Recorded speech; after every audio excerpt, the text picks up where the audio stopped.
Sentuhan dan lembut. Beberapa anak lelaki dari kota sedang menikmati masa liburan di sebuah ladang. Suatu hari, seekor anak sapi keluar dari kandang dan 3 dari anak lelaki itu berusaha memasukkannya kembali ke kandang. Seorang dari mereka menyeret anak sapi itu dengan memegang tanduknya yang baru tumbuh. 2 temannya yang lain mendorong anak sapi itu dari samping kiri dan kanannya. Tetapi semakin mereka menarik dan mendorong, anak sapi itu semakin berdiri kuku dan tidak bergeser sedikit pun dari tempatnya semula. Lalu muncullah seorang putri petani. Ia menyaksikan usaha anak-anak itu. Dengan tersenyum, ia mendekati anak sapi itu, memasukkan jarinya ke moncong anak sapi. Ketika sapi itu menghisap jarinya, ia segera menuntunnya ke kandang. Anak sapi itu pun mengikutinya dengan rela. Anak-anak lelaki tadi menggeleng-geleng kepala penuh dengan kekaguman. Mereka telah menggunakan pendekatan yang keliru.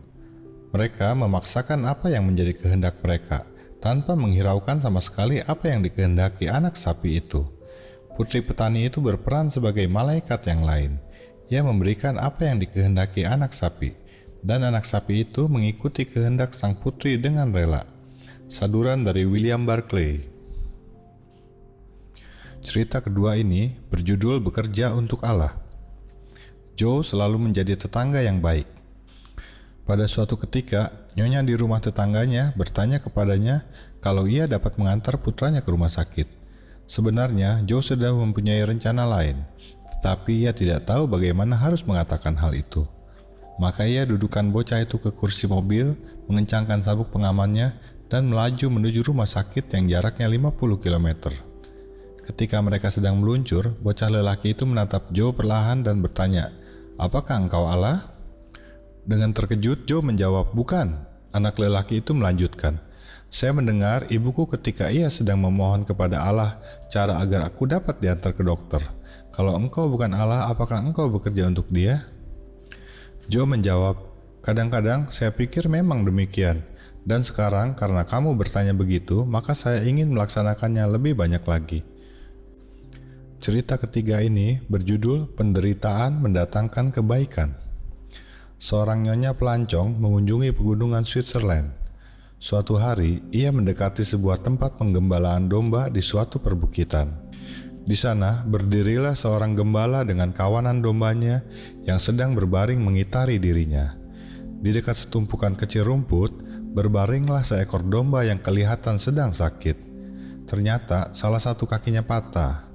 Nyonya itu bertanya kepada sang gembala, "Bagaimana hal ini bisa terjadi?" Dalam kebingungannya, sang gembala menjawab, "Nyonya, saya mematahkan kakinya agar tidak terjadi sebaliknya. Kaki saya yang menjadi seperti kaki domba itu." Kemudian gembala itu melanjutkan, "Dari semua domba dalam kawanan ini, yang satu ini paling tidak setia. Ia tidak pernah mau menaati perintahku.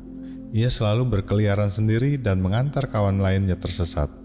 Saya telah mengalami hal-hal ini sebelumnya, makanya saya tahu bagaimana mencegahnya. Saya mematahkan kakinya untuk menyelamatkannya dan demi keselamatan domba-dombaku yang lain." Pada hari pertama saya mengantar makanan kepadanya, ia mencoba menggigit saya.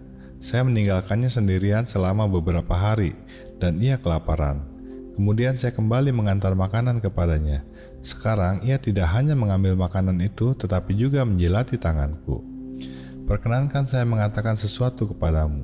Jika domba ini sehat kembali, segera setelah itu, ia akan menjadi domba terbaik di antara semua kawanan itu. Tidak ada seekor domba pun mendengar suaraku lebih cepat daripada yang satu ini. Tidak ada seekor pun yang mendekati saya sedemikian akrabnya seperti yang satu ini. Diceritakan oleh Bert Baling. Cerita ketiga berjudul Hidup Ibarat Gema. Seorang anak lelaki kecil dengan riang berlari mendekati ibunya sambil berkata, "Mami, di sana ada seorang anak lelaki di balik pepohonan yang mengejekku. Segala sesuatu yang kukatakan selalu diulanginya.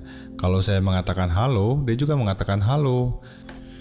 Ketika saya mengatakan siapa kamu, dia juga mengatakan siapa kamu. Saya mengatakan siapa namamu, dan dia juga mengatakan siapa namamu." Saya menjadi penasaran, menerjang pagar lalu masuk ke pepohonan itu untuk menemuinya. Tetapi tidak ada seorang pun di sana. Saya lalu menantang dia, "Akan kutonjok hidungmu."